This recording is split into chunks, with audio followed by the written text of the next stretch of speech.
APHRC is at the Africa Evidence Summit as one of the sponsors, and we are here because this is a very, very important forum for different reasons. It aligns with almost all parts of our mission because it's a summit where people are sharing evidence about what works and how they've done all these assessments of different programs and interventions. So it's a forum to share evidence, and for us it's important to know what is out there, who is doing what is the latest evidence about certain things which are of interest to us. So that's one thing. But then of course, it's also a capacity strengthening forum. There are a lot of fellows from one of the organizers who are here to learn, and for us anything that has to do with capacity strengthening, we are there. And then the last is the so what, because the kind of evidence that is shared here is not just evidence that is academic, it's also evidence that really in most instances supports governments to make decisions about different things, about programs, about policies. So almost everything that is happening here is aligned with what we do. APHRC conducts research across different thematic areas. And these thematic areas of our research can focus on health and well-being, on human development, on population dynamics and urbanization. And those are the ones that we work closely with to conduct our impact evaluation. Some of the work that they do, or we do as an institution, really focuses on implementation research or implementation science. So as a team, we get involved right from conceptualization to make sure that the projects we design are informed or are designed very well to capture the questions that can actually be used to generate evidence for answering policy-relevant questions. And when we conduct this evidence generation, we engage with policymakers right from the start of the project through implementation and evidence uptake. And then we use this evidence, engage policymakers to make sure that this evidence is actually involved in the policy generation process. Impact evaluations actually help us and decision makers to understand that something works. Whether it's a policy, whether it's a program that is actually working and doing what it was intended to do.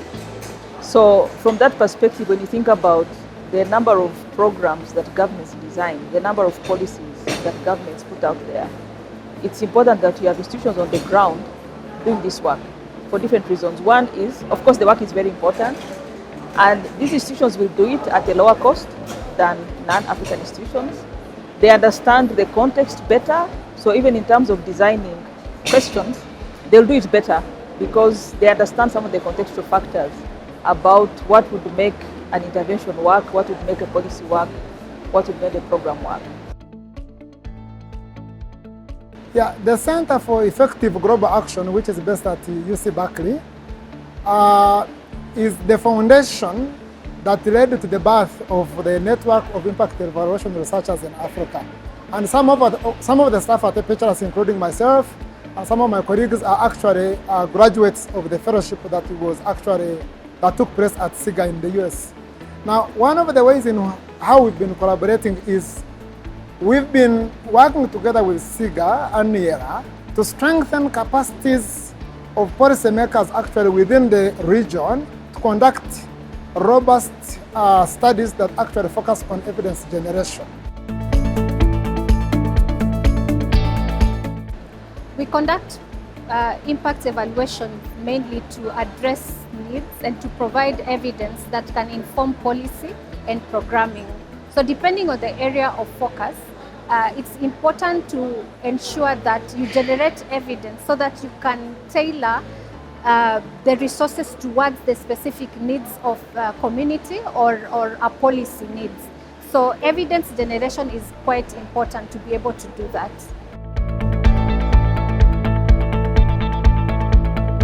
I believe African-led impact evaluation really matters, especially at this moment, is because one, Africa has a persistent challenge that really need to resolve by African institutes and African researchers.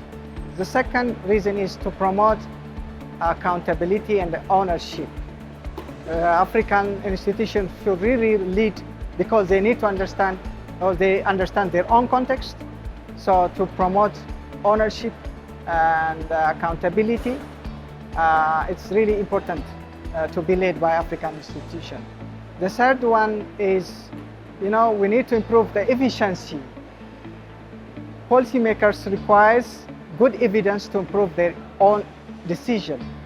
It should be rely on good data, should be analyzed by African researchers or African-led researchers who knows the context very well, so that policymakers could understand